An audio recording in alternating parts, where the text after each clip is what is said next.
All right, so today we are going to dive deep into something that I think we all kind of rely on, but maybe don't think about enough, and that's core strength.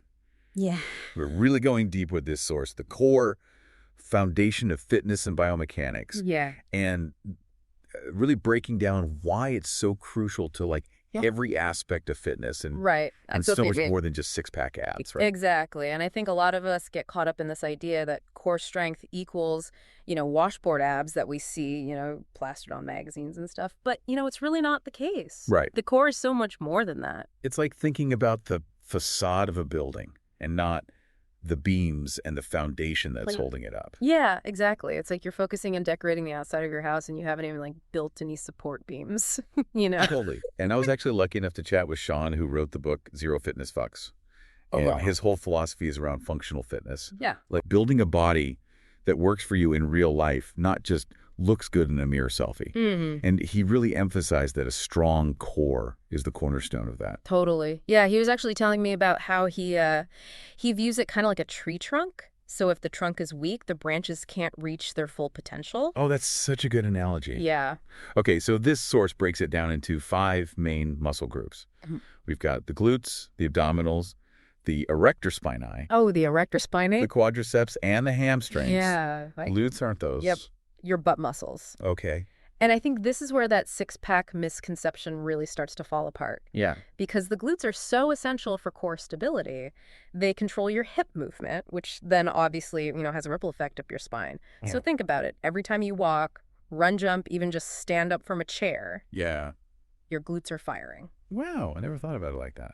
Keeping you balanced, preventing strain on your back. So it's not just about having a perky behind, it's about foundational strength. Exactly. And those glutes, they work in conjunction with your abs, of course. But even within the abdominals, there's more going on than meets the eye. Right. Right. It's not just about crunching our way to that six-pack. Exactly. We've got the rectus abdominis, which is that, classic six-pack muscle, and it's responsible for flexing your spine forward. But then you've got the obliques, which are crucial for rotation side bending. Yeah. Imagine throwing a ball. Those obliques are working hard to control that twisting motion and protect your spine. Oh, yeah, for sure. And then deep beneath those muscles, we can't forget about the transverse abdominis. This one sounds intense. Yeah. It's like your body's built-in corset. It wraps around your torso, stabilizing your spine, helping you maintain proper posture. Okay, so glutes, abs making a lot more sense now, but what about this erector spinae? It sounds like something out of a sci-fi movie. I know, right? It sounds very futuristic. Yeah. But they're actually the unsung heroes that run along your back, keeping you upright. They're responsible for extending your spine and preventing you from collapsing into a hunchback, basically. Oh, wow. So every time you stand tall or bend backward or lift something heavy, your erector spinae are working hard. I'm getting a whole new appreciation for the complexity of my body just listening to you talk about this.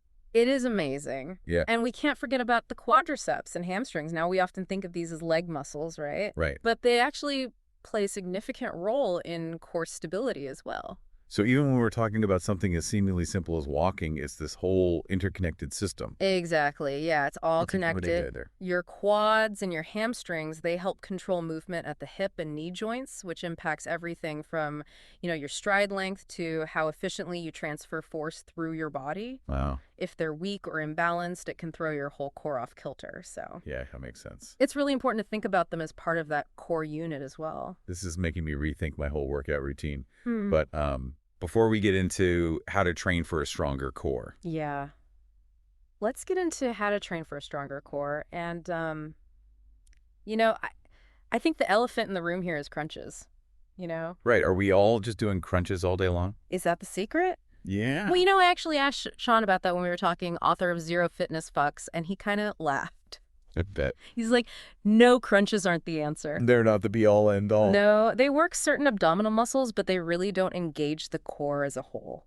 So it's we're back to that tree analogy. It's strengthening one branch, but not the whole trunk. Exactly. And, he really emphasized that, effective core training, it really involves engaging multiple muscle groups simultaneously. It's about challenging your core's ability to stabilize and control movement, just like it does in everyday life. So what does that look like practically? If we're not just busting out crunches all the time, What kinds of exercises are we talking about? So think planks, side planks, bird dog exercises. Yeah.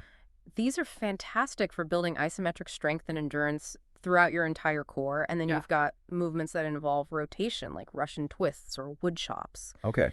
Those help train your obliques and really mimic, the way your core works when you're twisting and turning and reaching in real life.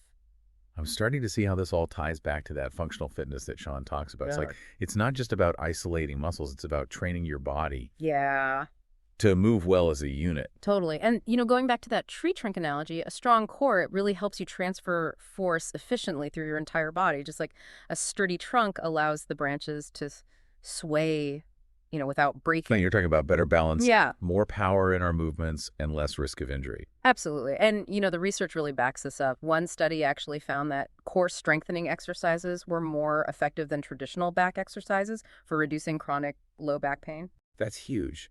I feel like so many people struggle with back pain. Yeah, so many people. Yeah. And so it's giving me hope that, like, there are ways to address it through strengthening the core. For sure. And, another study found that core training can actually improve athletic performance. So runners, jumpers, throwers, they all saw gains after incorporating core work into their routine. Wow. So it's not even just about injury prevention. It's like Yeah. enhancing how our bodies perform. Exactly. And it reinforces that, fitness isn't just about aesthetics. It's about building that foundation that supports you in every aspect of your life. I love that. So we're back, and, I feel like we really uncovered some hidden gems about the core today. Yeah, we really got into the nitty-gritty. Right. It's like we've been walking around with this, like, secret weapon all along and didn't even realize Yeah. its full potential. It's pretty amazing. And, it all comes back to what Sean was saying. In Zero Fitness FucX, building a body that's ready for anything life throws at you. It's about, like, moving through the world with confidence, knowing that you have this strong, stable foundation supporting you. Yeah, and I think a lot of people get intimidated by the idea of core training. Like they think it has to be all these crazy, intense workouts, Right. But even small changes to your daily routine can make a big difference. Like what? Give us an example. Okay, so Sean actually talks about this in his book, where he suggests incorporating simple core exercises into your everyday life. Okay, I like that. Like instead of just bending over to pick something up, try squatting down, engaging those glutes and abs. Oh, yeah. Or when you're standing in line at the grocery store, practice engaging your transverse abdominis, that deep core muscle, to improve your posture. I love that. It's just about being mindful of how you move and finding opportunities to strengthen your core throughout the day. Yeah, it's like sneaking it in. Exactly. And over time, those small efforts can lead to big results.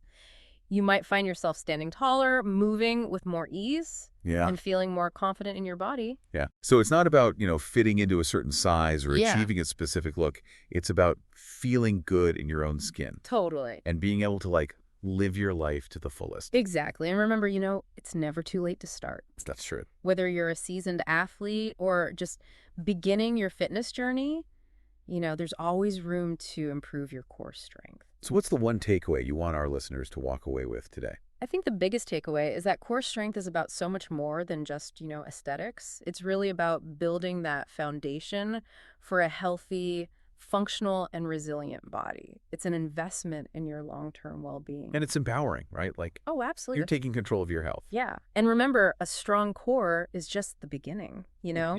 It's a stepping stone to a healthier, happier, and more empowered you. I love that. Mm. All right, deep divers.